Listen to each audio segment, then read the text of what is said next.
My great-grandfather founded a town that doesn't exist. Now, I think I'm being drawn there. It was a bit of a shock when my grandfather died and didn't leave my dad any of my great-grandfather's things. Most likely, he didn't want to help play into his unhealthy fascination, a decision I and the rest of my extended family greatly appreciated.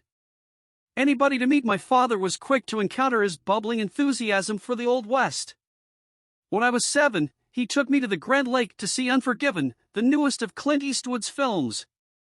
He picked me up from school, grinning like a maniac, in full cowboy gear, complete with an appropriately gaudy pork pie hat. He smacked the side of the car, pretending to spur a horse into action, and looked at me with pointed eyebrows. I always knew what was coming with that look, and he knew that I knew. We inhaled sharply, and both let out a booming Hyaah. Let's ride! Often my father would draw ire from his cocky manufactured drawl and chronic habit of intimidation. When confronted, he would attribute his western frontier obsession to his ancestry, a connection to my great-grandfather. A true frontiersman, he would explain. I'm just doing right by him. Obviously, that's a flimsy reason.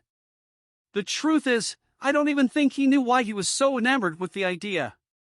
No one but my grandfather knew much of anything about the brave settler that was my great-grandfather, not even about the town that he supposedly founded and defended against the last dregs of wickedness plaguing the pre-modernized West, as the story goes. My father was unfazed by my grandfather's refusal to validate his infatuation. He continued to play up his connection to the Old West, even going as far as joining a cowboy reenactment troupe in San Bernardino and amassing a surely world record-winning Old West memorabilia collection. He would often tell progressively dramatized stories about my great-grandfather's supposed adventures on the frontier, even though those who stayed around long enough to hear them were just humoring him. Despite my attempts to regularly spend time with my father, an activity I've learned is impossible to do while also remaining unembarrassed, I've felt a rift grow between us, as he slips further into delusion while I become grounded. Slowly, I've started to gain the things that are becoming of a man: a fiancé, a dog, a stable, well-paying job, friends, but not too many, and a too expensive house. Lately he's struck me as just one of those eccentrics you encounter out in the world, which I observed is probably a similar feeling as those who meet him for the first time. In times of vulnerability I hate myself for thinking that thought: he's my father, not a gimmick. But no matter how much I regretted my disdain for his way of life now, the fact remained that my dad lived a lie and I didn't. At least, that's what I thought until today. Appearing on my doorstep was a small, worn cardboard box. The corners were stained and the stench of mold and decay was overpowering. It was obvious that it had been neglected in some damp corner for years.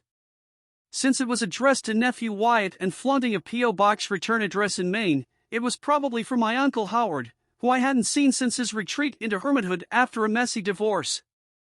With suspense, I brought the box inside. No one had heard from Uncle Howard in almost a decade, and suddenly a box from him shows up on my doorstep? I sat down on my couch and gingerly ran scissors through the hasty layers of clear duct tape holding the box closed. Inside was a single journal, beaten and blemished, with a note sitting on top spelling out something that made my heart skip a beat. "Do not show him," scrawled in large, harsh font, stared back at me from the inside of the box. I reached inside and turned the note over to reveal a longer, even more cryptic message in neat cursive. "Dear Wyatt," the note read, "I am afraid I can no longer keep this. When your grandfather entrusted it to me in his will, it was my full intention to keep it safe until my own death. I can no longer bear having it in my possession. It's too much. Please, for his own sake, don't show this to your father. I am afraid he will try to go there. To Whispering Pines. Don't let him go." The note ended there. As I set it down and picked up the tattered journal, I hesitated. There was no doubt in my mind that it would contain something revealing, but that isn't what made me stop. Something I noticed that immediately put a chill through my spine as I looked up. The lights were off. All of them. I didn't turn them off. And even though it was the middle of the day and the windows were open, the light coming through was dim and muted. The room was shrouded in unnatural swirling shadows, bent by the noir sunbeams. The silence in the room suddenly sounded loud, as if the entire space was waiting to hear something. I wasn't alone. I was becoming good and paranoid now, my heart beating so fast it could have been trying to tear its way out of my chest and run away. My throat closed, and my eyes subconsciously darted to the darkest corners of the room, expecting something to come racing towards me out of the abyss. My ears filled with the sound of my own heavy, labored breaths. Time started to slow down and I felt every agonizing second as my mind raced to fight the creeping dread seeping into my every pore. I let out an involuntary whimper. This paranoia seemed manufactured, imposed, but I was falling prey to it and its unseen creator. I couldn't move, not even a tilt of the head. All the anxious thoughts racing through my brain were slowly replaced by a chanting mantra in a voice that didn't match my own. It whispered loudly with a shrill, building urgency. Come to Whispering Pines. Come to Whispering Pines. Come to Whispering Pines. Come to Whispering Pines. Come to Whispering Pines. Come to Whispering Pines. Come to Whispering Pines. Come to Whispering Pines. Come to Whispering Pines. My head was almost filled to the brim with pure panic. The white noise in my ears became louder and louder until even my previously deafening gulps of air were drowned out. A terrifyingly strong pressure pushed on my brain like a migraine. The primal part of me had already accepted death. In this fight or flight moment, my instincts had chosen neither. In what could be my final seconds, my overloaded and overwhelmed brain managed to eke out only a single comprehensible thought. What the fuck is happening? Almost to answer my thought, it stopped. The ceiling lights flickered and returned, and the sunlight coming through the window went back to its normal hue. I fell to the floor like a marionette doll. I spent a few moments shocked, terrified to move or look around. I wasn't sure that it was over. Attempting to shake off my clamminess, I stared at the journal I had picked up what seemed like forever ago.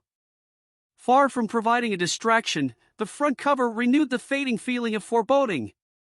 Bennett Wardock, California, 1898. Bennett. My great-grandfather. The hair on my arm holding the book stood on end. But I was in the shit now. As far as I was concerned, I needed to commit. I opened the front cover to reveal a faded tintype photo printed on a thin sheet of metal tucked in front of the first page. It pictured a large group of people, the men wearing loose cotton overshirts and chaps and the women long, patchy dresses with the odd bonnet. They looked beaten up. Dirt muddied their faces and hands, they carried a palpable weariness, but were smiling broadly. In the center kneeled a beaming man that was the spitting image of my grandfather. He wore his age well, his silver hair provided a curious contrast to his lack of wrinkles. The kind brown eyes I recognized were similar to my father's. He was obviously tall, and even while kneeling in front of the group he was higher than their torsos. He held his faded hat to his chest. The backdrop to this old photo was an impossibly dense grove of trees, each trunk practically pressing up against the other. The branches seemed to intermingle and overlap, forming a strong barricade. It almost looked intentional. I flipped the picture. Whispering Pines, 1898. Day of arrival. There it was again, that name. I shuddered. I turned the photo back over and began to place it to the side, preparing to read, but I stopped cold. My great-grandfather was the only one remaining in the picture. Every other member of the group was missing. He no longer sported his wide, genuine grin, he was scowling, with squinting, hardened eyes and looking a decade older.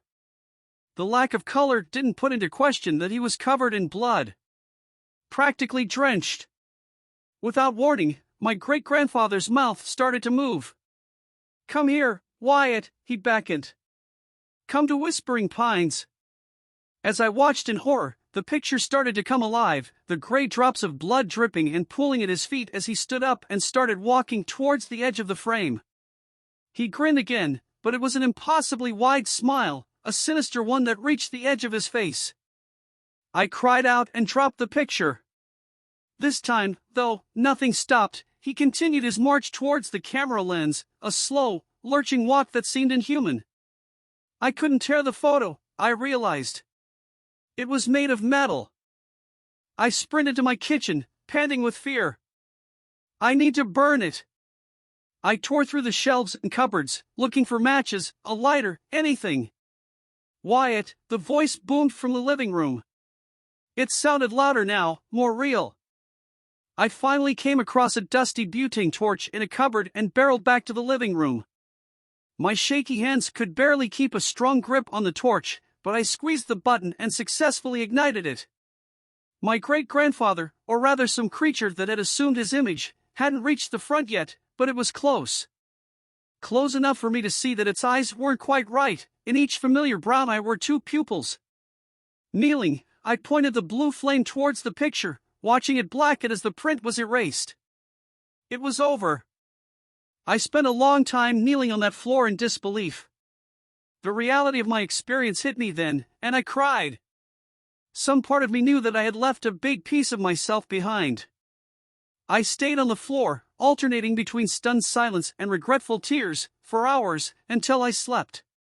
When I awoke, calm, I decided against reading the journal, and stowed it back in the box and put it in the garage.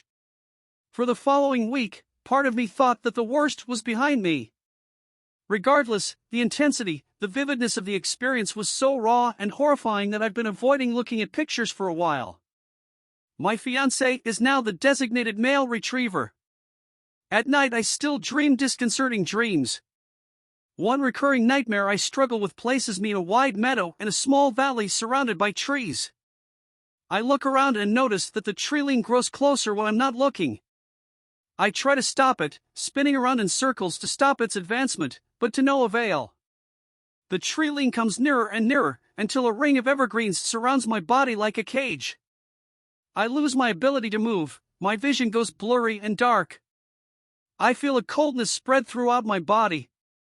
I want to grow, to live. I want to reach towards the sun and feed off of its rays. My thoughts become slow and meandering, and my focus wanes. I realize, I have become a tree.